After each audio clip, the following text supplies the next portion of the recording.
Welcome to Faith Positive Radio with Dr. Joey Fawcett, the Christian business coaching conversation that increases your faith with greater joy at work so you love God and others more.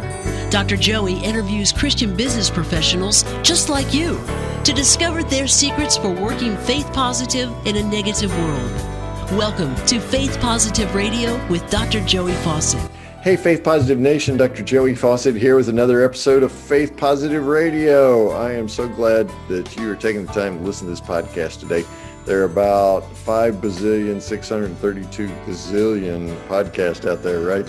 But you're choosing to snuggle up with us and to have a conversation about faith and work with Faith Positive Radio. So that's really humbling for me. And I thank you for the gift of your time and attention today. Whether you're, maybe you're driving down the road, someone's going back to work now, right? Or maybe you're walking the dog or walking yourself. You're listening to Faith Positive Radio. So thanks so much for that gift. I am humbled to know anybody besides my mom is listening. Today's guest is an author, former CFO of Foot Locker and Yankee Candle, two companies that I'm sure you've heard of. And just a heck of a nice guy. One of those interesting people who both has that amazing business background, but has also been to seminary as well. And so he's trained in finance. He's trained in biblical studies. Today he comes to talk about his new book, Jesus is Everything. And if you'll go to our website at getpositive.today and search for his name, you'll find a link right to the book on Amazon. It's available there. Also, we'll give you his web address in just a few moments as well.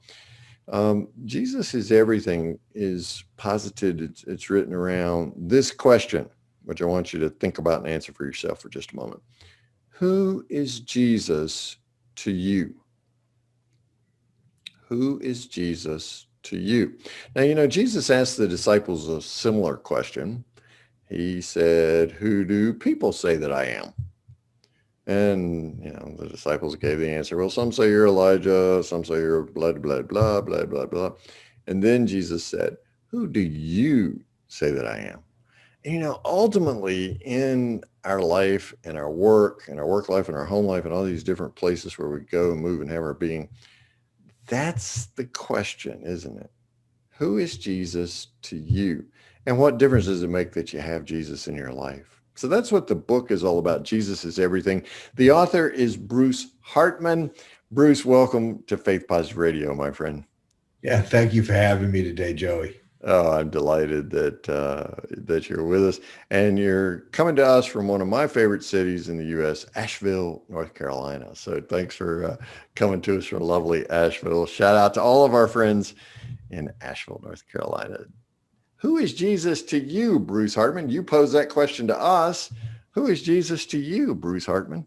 You know, Jesus is everything.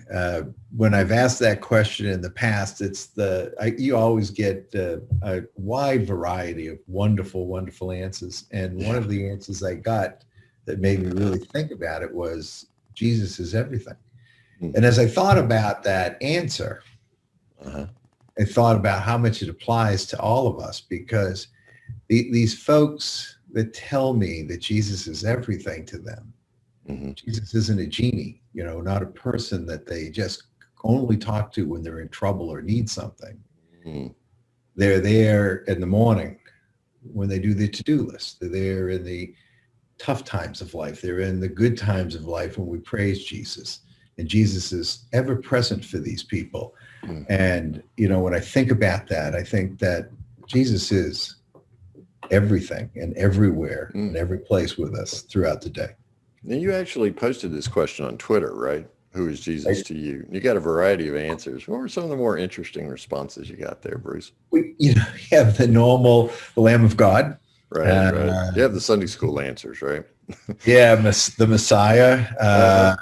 You know, the person who turned the table over in the temple. You know, a lot of it is very directed at how, and this is in the book, is how did Jesus enter their life? And that's typically how you get that answer, because Jesus approaches each of us differently. And we're all like snowflakes to Jesus. We're all different, but similar.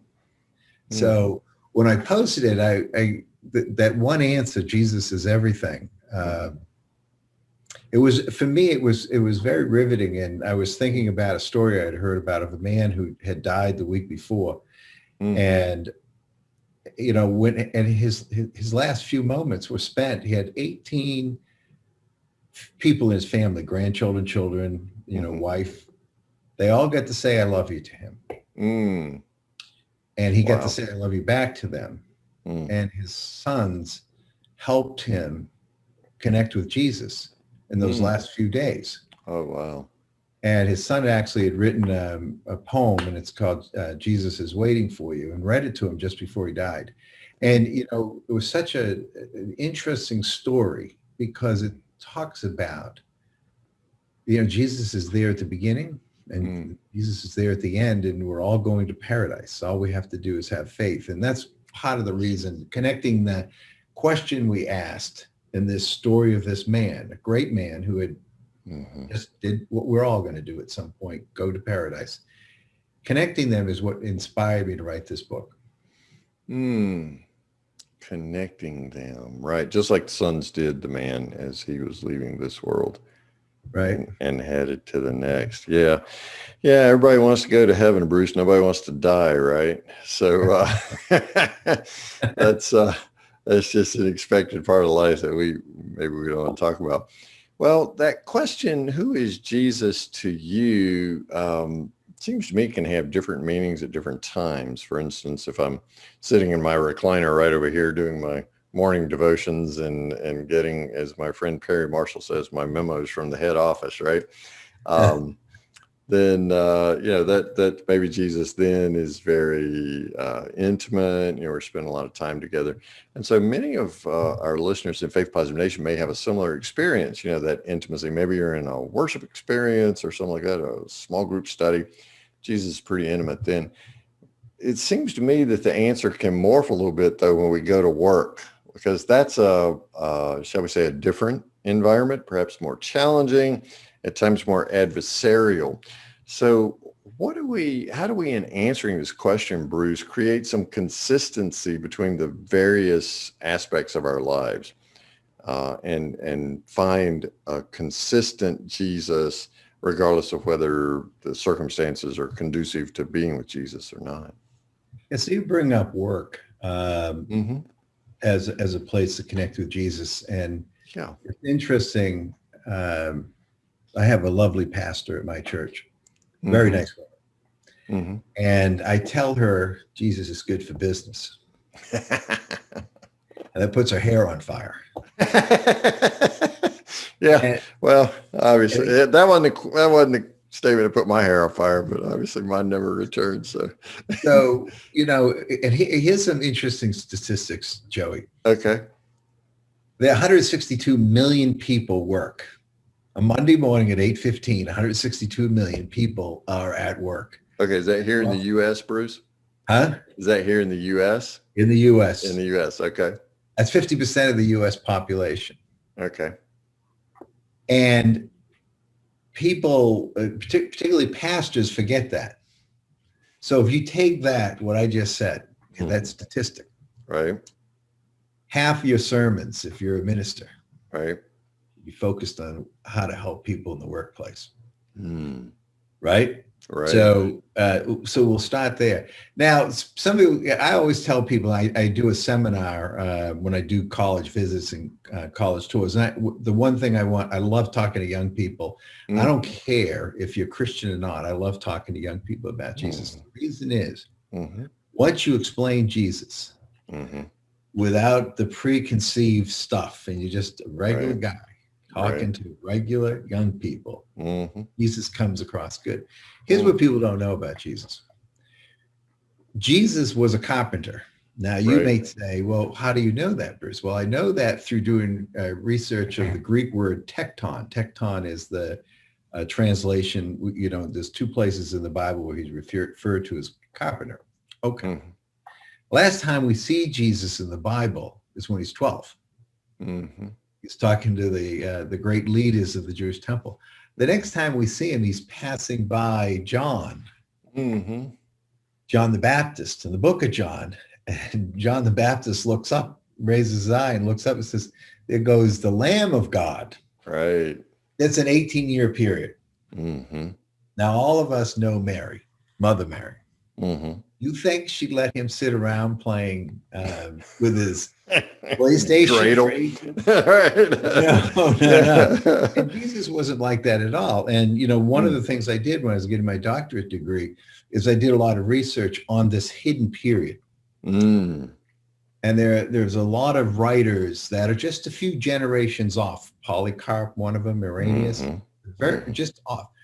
And one of them writes that our Lord and Master was the maker of yokes for oxen and plows.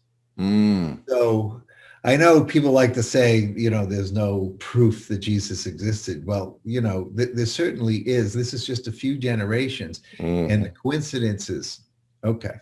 So he made yokes for oxen, huh? Yokes. Yeah. How about that? I always thought he made tables or chairs or something, but it was very practical making yokes for oxen, right? And so he was the local carpenter in Nazareth. Mm-hmm. All right. So we learn all this not through guessing, but through very strong circumstantial evidence. And we want the appearance in the Bible of the word tecton. Tecton means not carpenter, by the way. It means master craftsman of wood.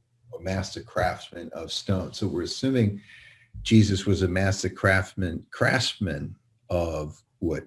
All right. Mm-hmm. Now let's look at the parables, 43 of them. Okay. You line them all up and all you have to do is do a Wikipedia search. What are the 43? Now, by the way, some scholars have it as 38. But okay. Let's go with 43. All right. We'll do 43 for Faith Positive Radio purposes. 75% of them in some way relate to the first century worker. The workers in the vineyard, certainly the parable of the talents or the parable of the coins. Absolutely. The wise and faithful manager. So it'd be interesting, particularly for your business folks, to go through those and say, that does relate to my work. So Jesus knew better than what we know. Jesus knew that his people, his flock, went to work Monday morning at 8:15, and he was not going to leave them alone. Make sure they were fully equipped. And it's interesting, they had these bazaars in the first century. Today, we would call them shopping malls, but you could walk down, there would be a baker, there'd be a jeweler, there'd be a candy maker. Sure. This is who Jesus was talking to, and that's who he's talking to today. So let's talk about customer service in the business world. Okay. You want to give great customer service? Jesus already told us how. Love thy neighbor. So if you treat your customers the way you want to be treated, I'm going to guarantee you're going to have great customer service. The Apostle Paul tells us to work as if we're working for the Lord. Yeah, Colossians 3:23, right? Do it with excellence. Right. And so imagine if you hired employees that thought that way. Imagine if you thought that way. So there is a lot in the Bible that relates to business. And I'll end this diatribe. As you can tell, very passionate about it. Yeah, well, hey, you were CFO of Foot Locker and of Yankee Candle, so I'm sure you had lots of opportunities to be Christ in the workplace, right? Yes, and and both of those companies I worked at have some of the highest. You rate every company by its customer service scores and what their employees say. Both of them have very high ratings, and I worked with some really wonderful people. But the one thing that I did find in the business world, and we got to talk about it, it's the dirty subject. So I would bring my Bible to work, leave it on my desk. The HR lady comes into my office and says, it's against company policy. Now remember, I'm the number 2 person in the company. Yeah, I was going to say, it's not like you're insignificant. You're sitting in the second big chair. So, Bruce, what do you say when the HR lady says it's against company policy to have a Bible on your desk? Well, I actually said, I actually surprised myself, because what I said to her, show it to me, where is that in the policy manual? Where's that in writing? Yeah. Well, it's not in writing. It's kind of just the thing. So it's this understood, Bruce. Huh? It's understood, huh? Yeah, that's right. Mm-hmm. I said, that's how you understand it. But it's not how I understand it. Mm. And this is a very mic drop moment. Boom, right? Oh, and what I said to her is I have more people telling me about their problems behind closed doors. And you were the CFO. It's not like you're sitting in HR or something, or you're an organizational coach or whatever. No, it wasn't. Well, you know, when you're a CFO and you have 10,000 people working for you, you're a coach. Yeah, you are, but that wasn't your primary designation. You could be a CFO who coaches, but I mean, it's not like you had a shingle hung out there on your door, right? No, but at that level, your number one responsibility all day long is where are people at? Where are they at in their lives? Because you don't do any work. You couldn't do any work. You have somebody's at your door every 15 minutes wanting to talk about something. You know where you're going. Yep. Part of what you do is you got to help people understand where you're going. So I did get a lot of people, people like wives who've been battered by their husband, people with alcohol problems, people that have had a death in the family. You know, that was part of every day. So the reason why they come talk to me is that Bible's at the corner of my desk. So it's okay. The thing that people miss is don't jump up and down on your desk and say John 3:13. Yeah, that's right. Yeah. But we have to, I think in the business world, you have to live the gospel. You have to live and you got to act the gospel, not say the gospel. Bad evangelism is saying to you, if I said to you, Joe, you're going to hell because you don't believe in Jesus, you would be turned off on Jesus, because how could that happen? Yeah, especially when you're pointing that finger in my face, right? Right. And so it may be true. Right.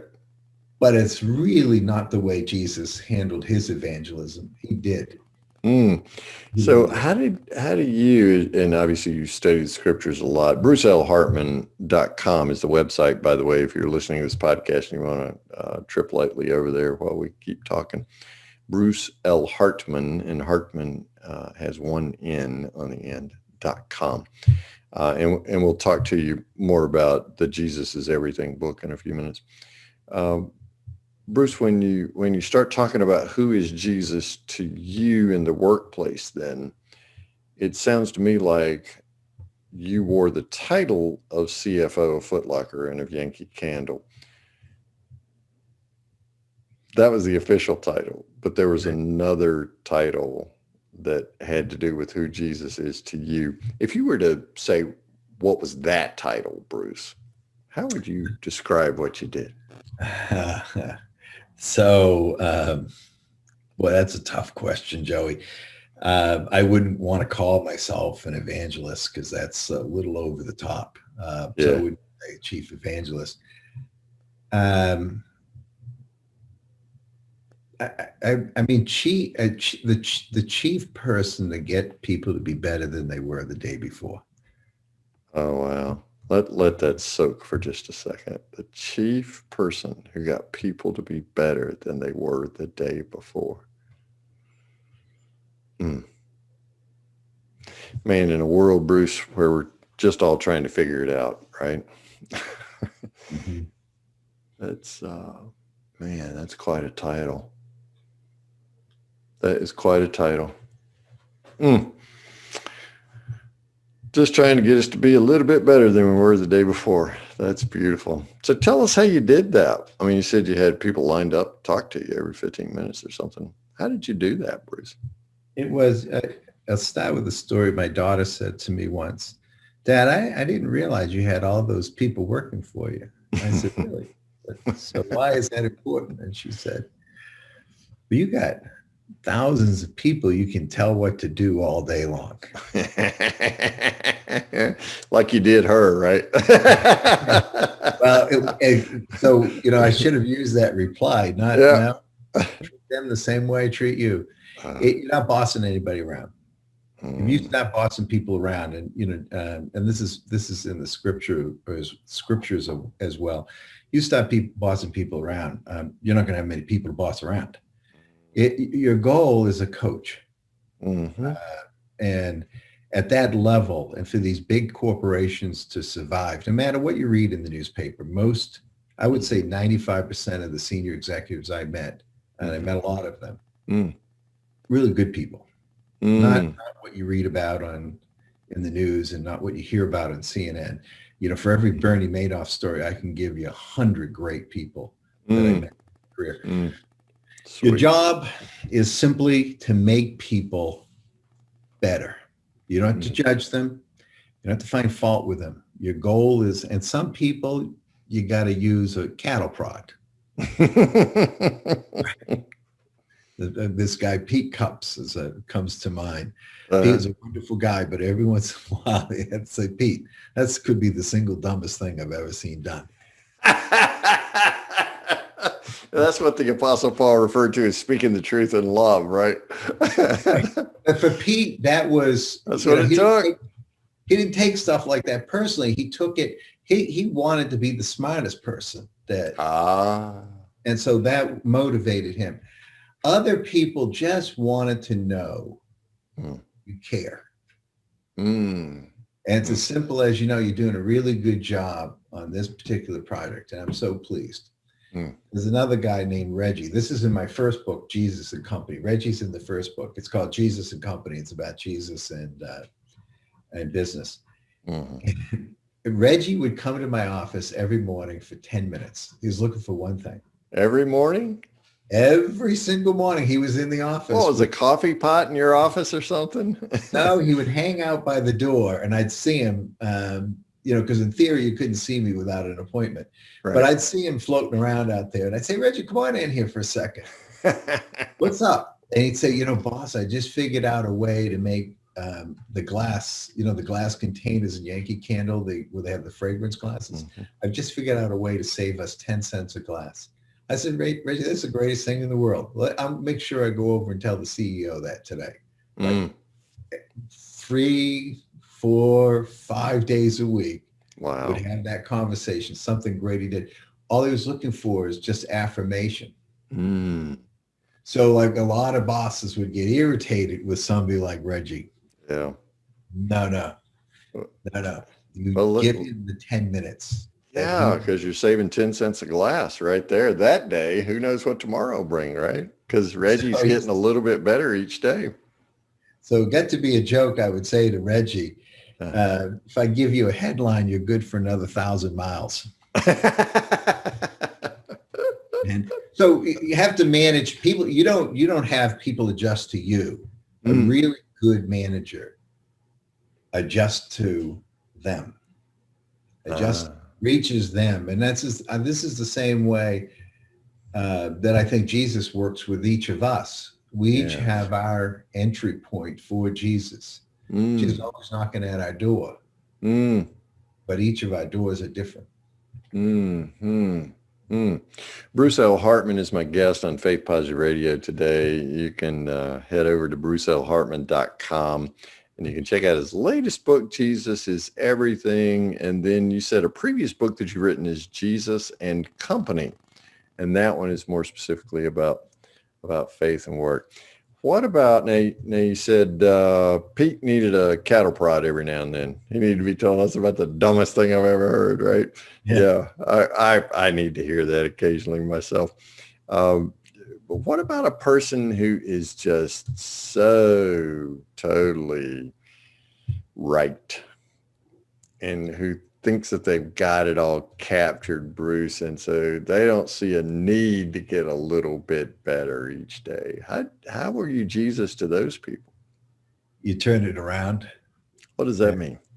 So you ask them what people think about them. Okay. And what kind of responses did you typically get?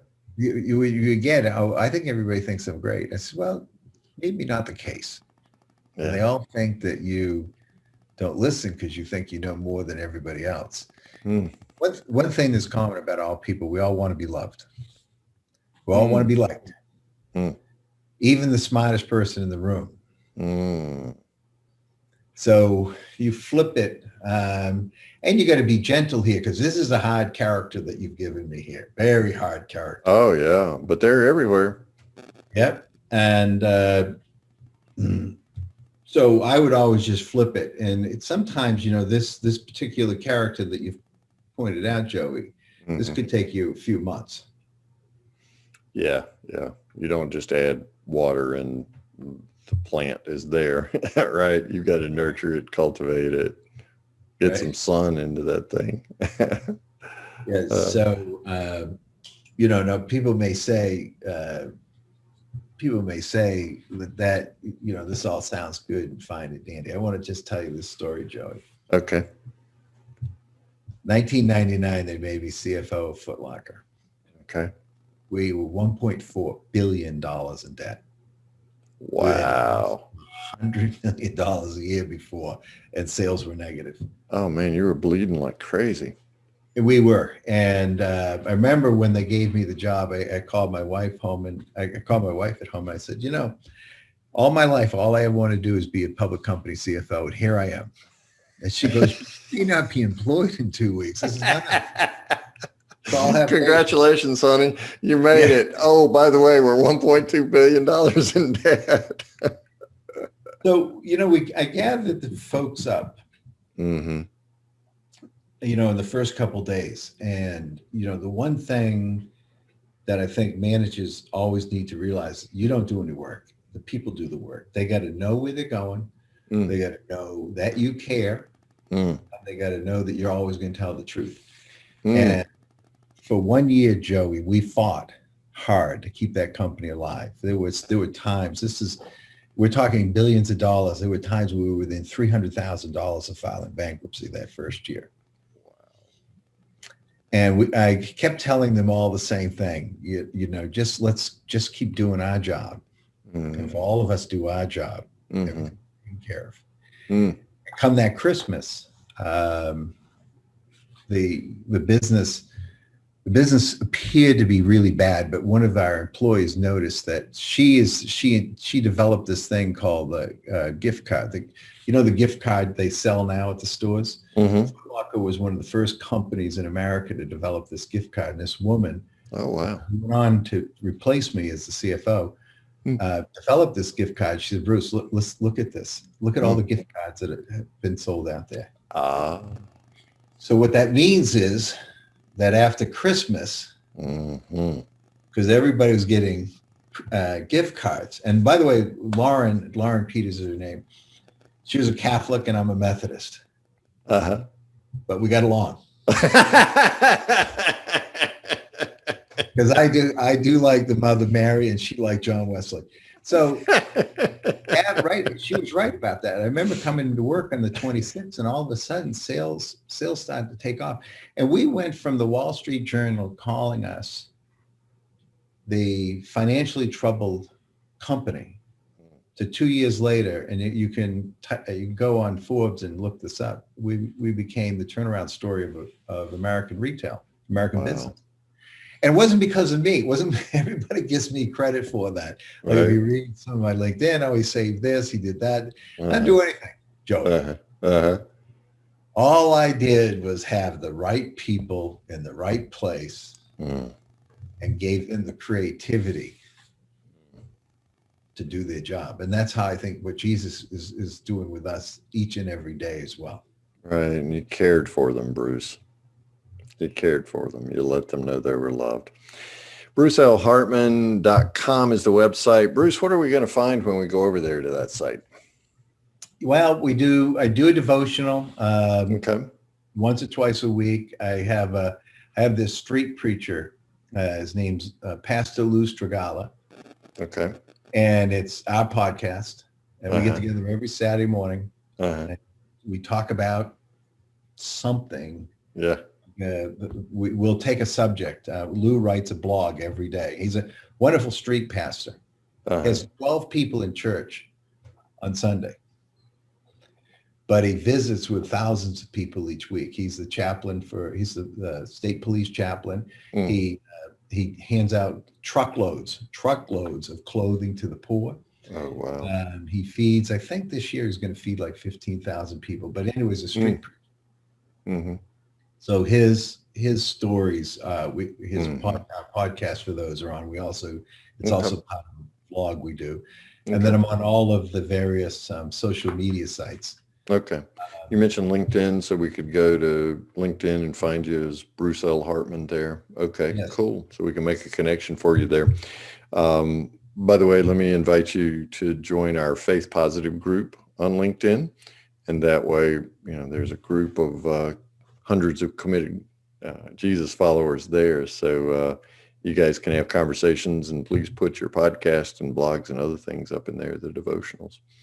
So BruceLHartman.com is the website. Jesus is Everything is the book. That's Bruce's answer to that pivotal question, who is Jesus to you, that we've been talking about today.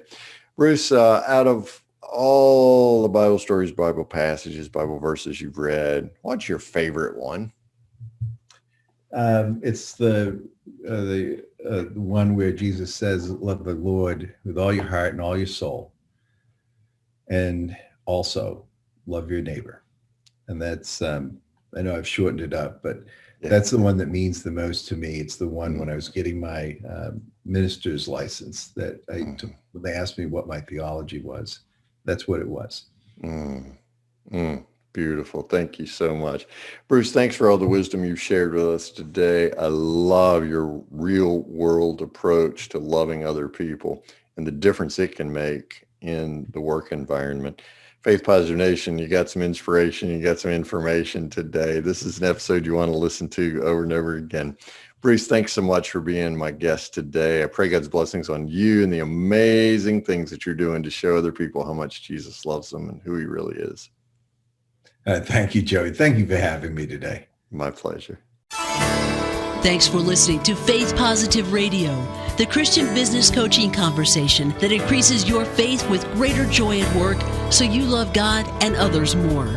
Suggest guests and ask questions when you email Dr. Joey at info@getpositive.today. And be sure to get your free gift of the 5 positive business conversations to have today coaching program at getpositive.today. Until next time, may God bless you with everything your heart can hope for and more than your mind can imagine.